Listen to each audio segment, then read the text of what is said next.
It's very exciting to be here with you this morning, and on behalf of Rod McDavis, our president, I want to tell you that we could not be more excited to be in Dublin, Ohio. It's really a dream come true for us. And I really want to thank Paige for arranging this, and Dana and Marcia Grigsby and Barbara for making this all happen. There have been so many people behind the scenes who have been making this all happen. And I want to tell you a little bit this morning about Ohio University and then what we're doing up here in Dublin, Ohio. So this is where Sharon and I work. This is Cutler Hall, the main building at Ohio University, and I'll just tell you, if any of you haven't been to Athens and seen the campus, we would love to have you down there. Just give me a call, drop me an email. I'll give you a personal tour, not only of the university but of the medical school. We would love to have you. Ohio University is a pretty large institution. We have 32,000 undergraduate students. We have 3,600 graduate students. We now have 560 medical students. That's going to increase to over 800 medical students over the next 6 years. And we also have a College of Health Sciences and Professions, which has the largest nursing school in the state of Ohio with over 7,000 students. So it's really a very substantial sized university. We also, of course, the medical school sponsors residency programs, and between the medical school, affiliated medical schools who send their students to us for training, and our residency programs, we have over 1,300 trainees at any one time. So we actually are a very large medical school, certainly getting larger. We also have a football team, which occasionally drops by the horseshoe, and we were up here a couple of years ago and made only one decent play the entire game, which was this one. And we apologize for that. We're actually, yes, we do. Yeah, we do, and we felt bad about that, but I think we made up some ground last year in the NCAA tournament by knocking off Michigan in the NCAA.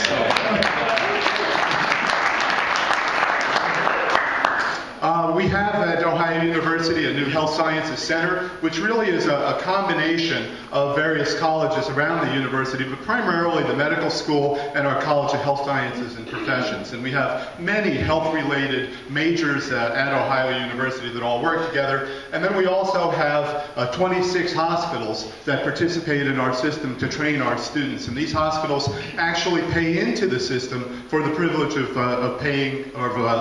training our students. And they are wonderful, and many of them are here in the Columbus area.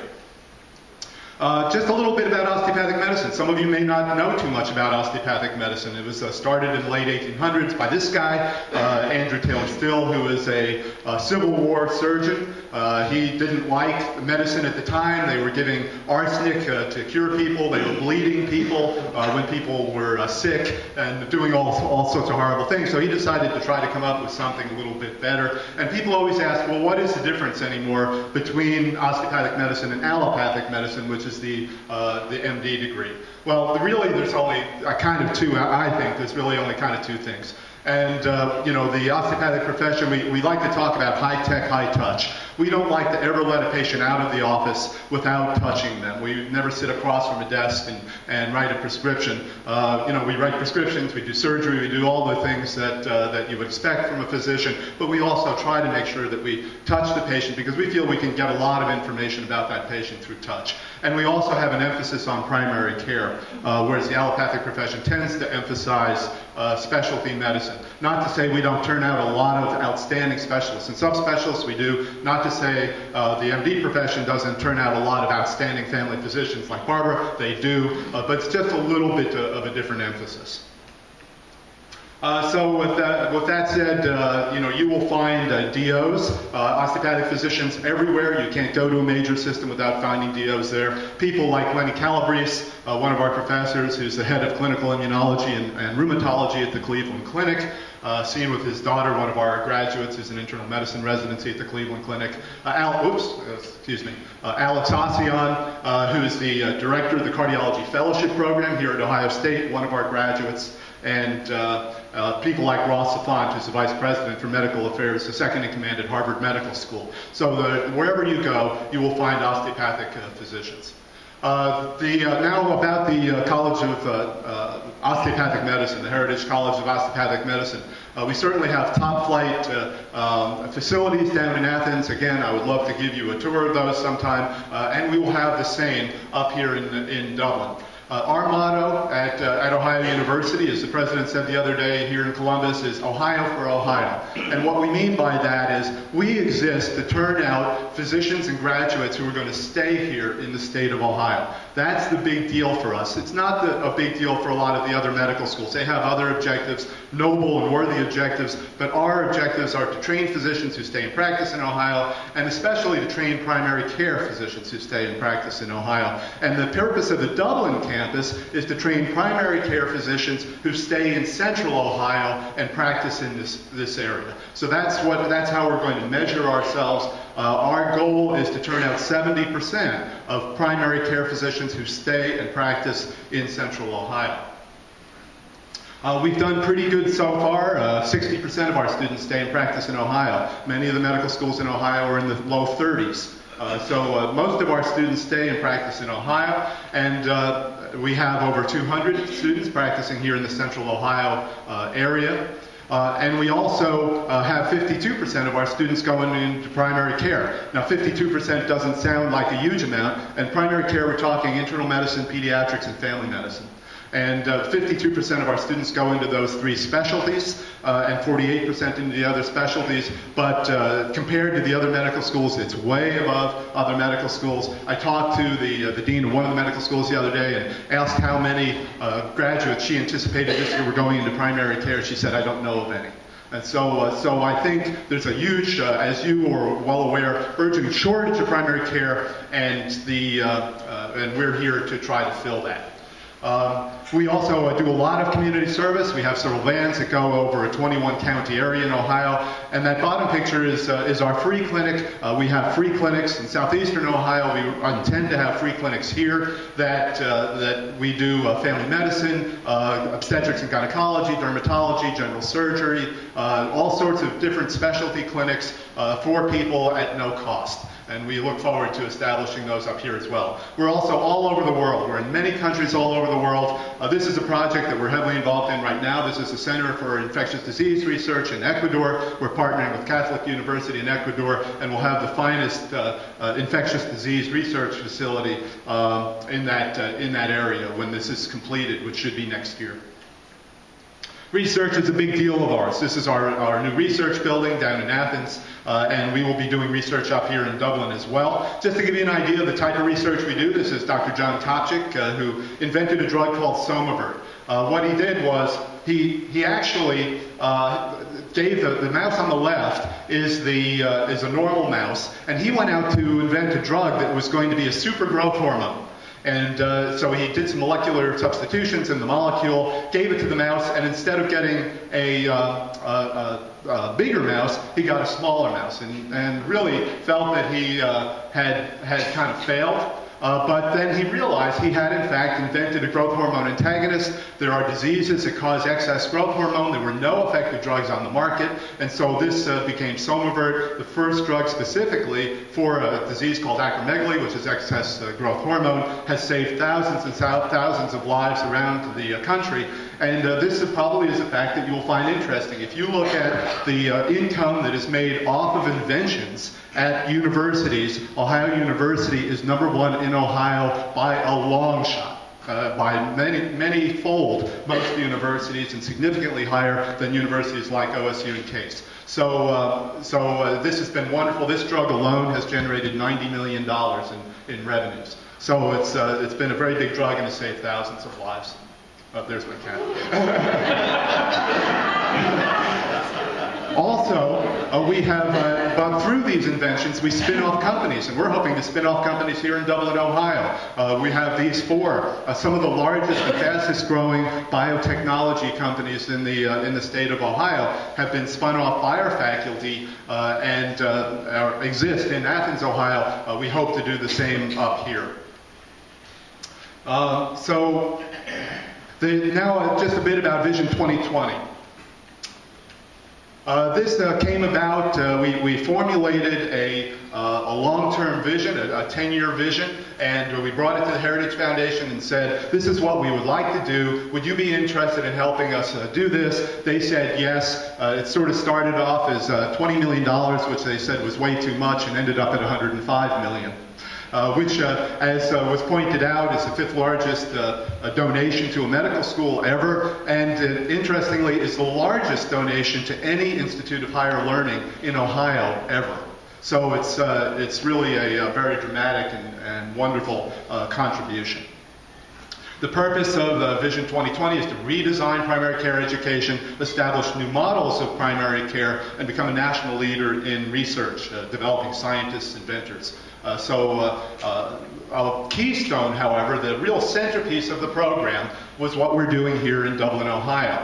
That we decided to make a major part of that gift go towards establishing a campus here in Dublin or in central Ohio, and then working with Dana and Marsha Grigsby and others to put it here in Dublin. We bought this property, which is just absolutely wonderful property up on Post Road. This is the 3 buildings that are there. The top building is going to be extensively remodeled, obviously, but it's going to be the main building for the medical school. The 7001 building next to it, the brick building, is going to be part of the medical school on the 1st floor initially, and then over time, the medical school will take over the entire building and expand into that. And the building on the bottom actually was the storage facility for race cars, for a famous race car driver. And it turned out to be just a wonderful facility that we can convert into a showpiece anatomy laboratory. So that will actually become the anatomy laboratory on campus. When we worked with Dublin, we bought, using the grant money, we bought 15 acres. That includes these 3 buildings. But then Dublin was wonderful with us.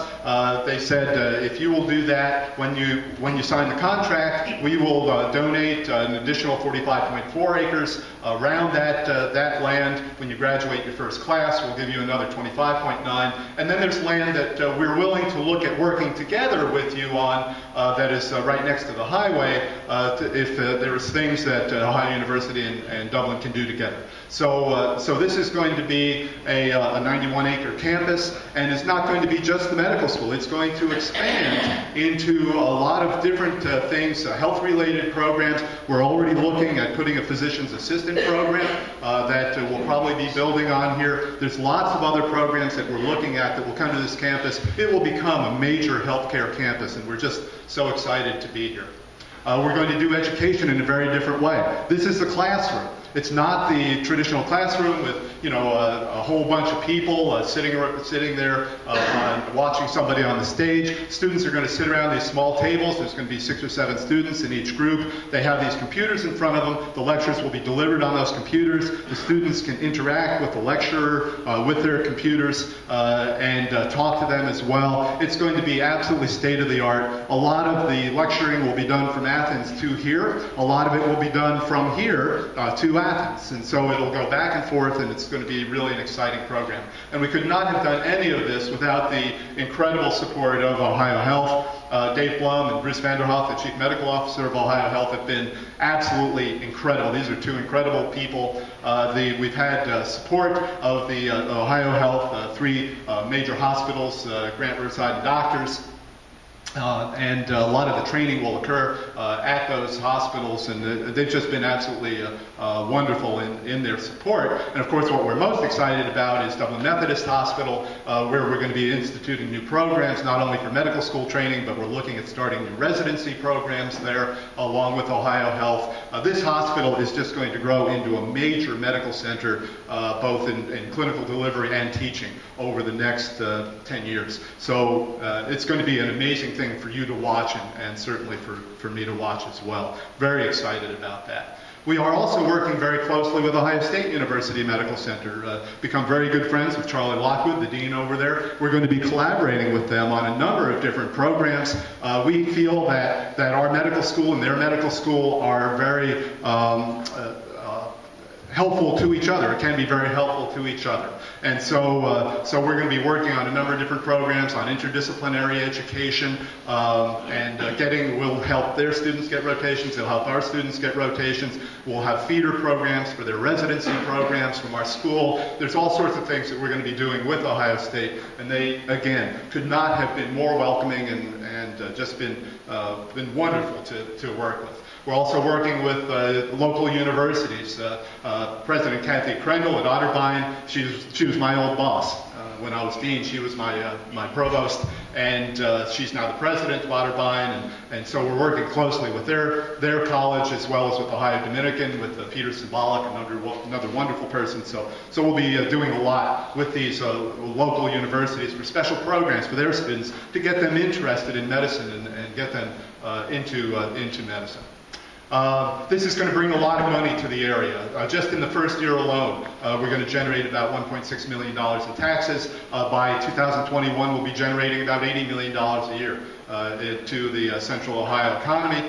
And interestingly enough, this spurred when the Cleveland Clinic heard what we were doing here.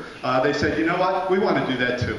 And so we started talking to them, and the building on the lower right is going to be our branch campus in Cleveland that will be associated with the Cleveland Clinic, and that will actually start up in 2015, 1 year after our campus here, because our campus here starts off next summer. In 2014, the Cleveland Clinic campus will start off 1 year later.